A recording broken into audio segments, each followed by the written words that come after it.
First of all, let me also thank you for inviting me. It's always my pleasure to be with you. As you know, I like Outside Edition.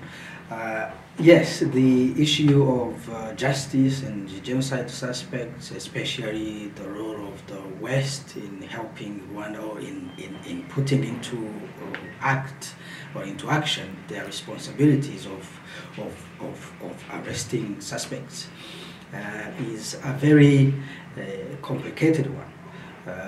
But I would simply say that some Western countries have acted on this. I have in mind countries like Denmark, countries like Belgium, countries like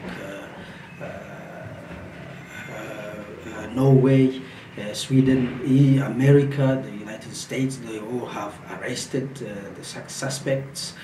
They have even acted on the extradition. Even in France, there was a famous case of Simbikangwa, although when it comes to France, there are always difficulties and some big issues that are related to providing justice on the issue of genocide suspects, especially given the role of France during or before, during and after the genocide. Here in the UK, as you know, there has been a long-standing case of suspects, the famous 5 who were arrested, and the case took very long to go to court. There have been several appeals, and in the end we see that they have not been extradited. But I would say these are issues to do with justice, but issues to do with government's actions. I would say that the West is doing what they can in difficult circumstances, because of course there is pressure to deliver on those issues of providing justice. The pressure comes from victims, the pressure comes from the Rwandan authorities, but there is a process that that has to be followed, and that process obviously is not producing the results that we wish to see. But we can't say that the Western governments are ignoring the problem or the issue of genocide suspects here, although it would be good to see them acting as fast as they could to see those cases tried in courts of law. That's a good question, but it's expected, by the way. It's expected that the relationship between France and Rwanda diplomatically should be very difficult, given the role of France before, during, and after the genocide. We all know that France has been probably the only country in the whole world to support genocidaires, to arm, to diplomatically give a support to such despicable government that was committing a genocide against the Tutsi in 1994. There is this tension that France is reluctant to accept or to admit its responsibilities, to accept that its role has been very controversial, but to the level that is far higher than my ability to understand, if you will. I'm sure the diplomatic channels are discussing the issues. The authorities will look at finding a way that one would hope. But tensions are always expected, because the Rwandan government will not rest until that matter is dealt with fully. And France has to face up to the reality and accept responsibility and seek to see good relations between Rwanda and France. My take on that is it's a positive one. It's a positive one because, as you know, now we have Rwandair that flies from Kigali to Gatwick directly. That has enabled an environment of doing business between UK and Rwanda to be very positive. It's up to Rwandans now to be smart, to think strategically and see how we can exploit the vast market that is available for the Rwandan produce here in the UK. I'm talking about agriculture. I'm talking about selling even tourism, so that the British tourists can visit Rwanda more frequently, so that the agricultural produce can be sold onto the British market as often as we can. As you know, again, that the UK government has appointed a new trade envoy to Rwanda and Uganda.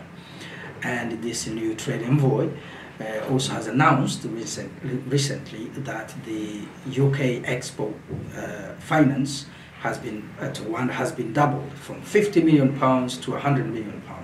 That again is very significant. So to me, I would say that we have to think strategically, look at the areas where we can exploit the UK markets in terms of education, in terms of finance, in terms of IT, in terms of architecture, and so on. So the service sector in the UK is probably the biggest in the whole world. So we need to see what we can buy from them, and they also want the produce that we have. We need their know-how, and they also want our fresh produce as good products that they can have. We have supermarkets here that are looking to stock our products, but they need to know what can we produce. So we need to be producing numbers, showing them, yes, these products, we can produce them to this quantity. We need to understand there is competition there. We are competing with, in the region, we are competing with Ugandans, we are competing with Kenyans, we are competing with Tanzanians. So we've got to position ourselves in a strategic way that is going to make us more competitive. Yeah, just a quick clarification on that. I act as a chairman of the Rwanda diaspora in the Greater Manchester area, in the northwest, and also have been the executive secretary on the national level in the UK, not as a chairman on the UK as a whole. However, I've been involved in a number of projects that brings us together as Rwandans in the UK, getting to know one another, getting to socialize, to understand our different talents and different projects that are aimed at bringing those talents together so that we can exploit the opportunities that we have here. I'm talking about projects such as Investments Club that we could exploit much further and invest in the Rwanda Stock Exchange. I'm talking about projects that we participated in, such as $1 campaign. I'm talking about projects such as the Bye Bye Nyakatsi, where the Rwandans in diaspora had participated in giving money to see the end of the Nyakatsi in Rwanda. I'm talking about the projects of finding funds for Agaciro Fund. So there are a lot we can do, and there are a lot that we've done in the past.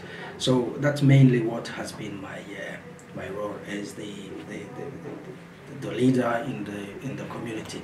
But more importantly is to understand that as Rwandans, we are the best ambassadors for the country where we are here in the UK. We are the ones who have to project a positive, a good image of our country where we live, in the communities where we live, from the grassroots, in our factories where we work, in our offices, in our schools where we teach, and so on.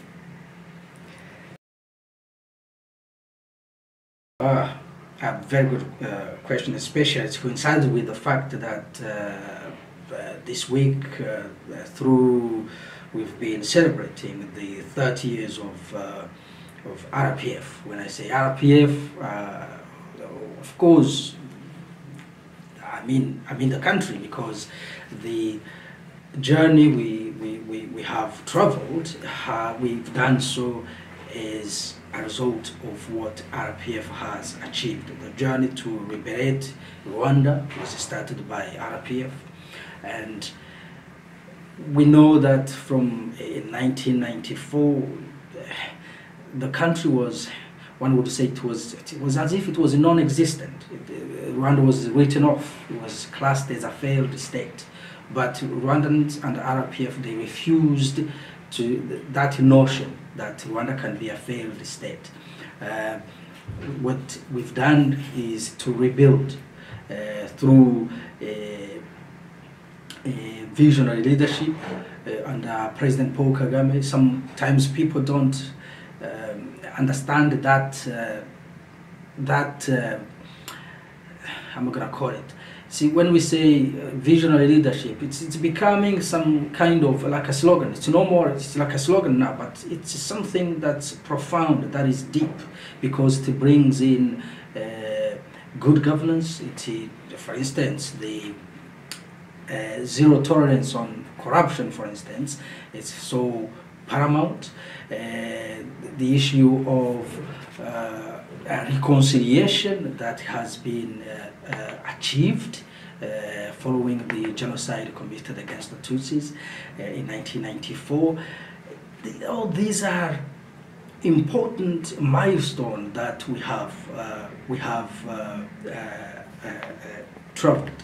So the standard of living, for instance, has tremendously improved. Poverty reduction, so powerful. The life expectancy before 1994 was what, 28? Today we will say is far over 65. That is much bigger than Kenya, which is a much wealthier country than Rwanda.